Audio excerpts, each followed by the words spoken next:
Marami sa ating mga pet owners, pet lovers, ang spoiled ang ating mga alaga or fur babies.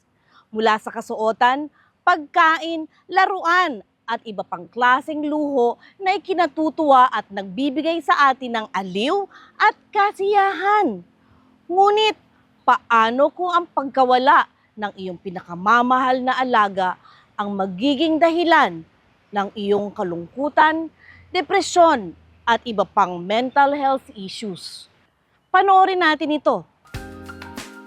Mula sa pagbibigay ng matutuluyan, pagkain, at atensyong medikal, hanggang sa pagpapasuot ng mga magagarbong damit, pagpapaganda, at iba pang klase ng mga luho. Mga bagay na nagpapakita kung gaano pinahahalagahan ng ilan ang kanilang mga alagang hayop. Hindi pet kasi ang turing ko sa kanila kundi baby. So parang may alaga din kaming baby. Pag may gala, nakadamit siya, nakasapatos, tapos may mga, din siya, may mga toy, may ganon. Patunay ang isang survey noong nakaraang taon sa malalim na relasyon nating mga Pilipino at sa ating mga alaga. Tayo nga raw ang may pinakamataas na bilang ng pet ownership sa buong Southeast Asia. Kung gaano katindi ang pagmamahal sa mga hayop, ay ganun din ang lungkot na maaring maranasan ng isang pet owner sa pagkawala ng mga ito. Sobrang napamahal siya sa akin kasi nung times na mag-isa ako, siya yung kasama ko. Parang kinakausap ko siya kapag may problema ako. Tapos lumalapit siya sa akin kasi parang hinihigop niya yung negative na nasa paligid. Nung nawala yun, ayun, nasaktan talaga ako. So wala naman ako magawa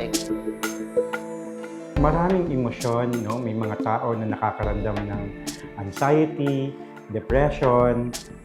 Yung iba nagiging traumatic para sa kanila, nagdedepende sa kung paano anong naging reason bakit namatay ang pet nila. Pag nakita natin na yung tao, yung hindi na siya lumalabas, umiiyak na lang siya, yung kanyang mga dating activities ay hindi na niya ginagawa, dito dapat nagkisik na tayo ng medical help.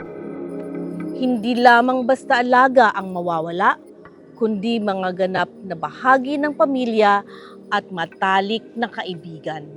Ang resultang pangungulila kung minsay hindi lubos na maunawaan ng iba. Kailangan nila ng comfort kasi masakit mawala na. Parang tao din yan Kapag nawala, masasaktan ka syempre kasi everyday nakasama mo sila sa buhay Masakit para sa isang parent ng pet na namatayan, tapos wala silang suporta na natatanggap sa mga tao sa paligid nila. Yung iba kasi hindi naman nila naiintindihan ano yung bonding o ano yung bond between the parent and yung kanyang pet. Para sa akin, ang kailangan mawala sa mga tao yung hayop lang yan, animal lang yan, no? Ang daling palitan. The fact na nandiyan ka lang sa tabi niya, no? I-acknowledge mo lang yung nararamdaman niya. Malaking suporta na ito. Alam niyo ba na ang discrimination, pagmaltrato at di makataong pagtrato sa mga taong may mental health condition ay isang criminal offense? Pwede kang makulong mula 6 na buwan hanggang 2 taon o magbayad ng multa na aabot hanggang 200,000 pesos.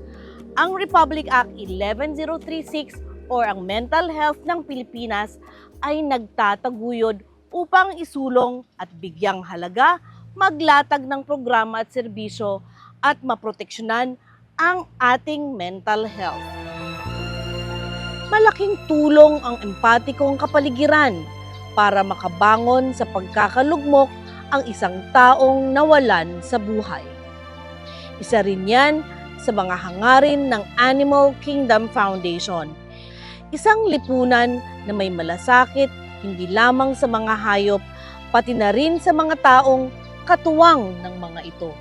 Sa ngayon kasi, mas tinatanggap na ng mga tao yung nararamdaman o yung emosyon na ipinapakita ng isang taong nawalan ng pet animal, no, not unlike in the past. Thought pa lang po na Maraming nagpo-post, maraming nag-acknowledge, maraming nag-offer to go to this clinic, to go to this, adoption center. The fact that the social media itself is showing improvement. Mararamdaman mo yung sympathy na nandyan sila para sa'yo dahil intindi nila yung pinagdadaanan.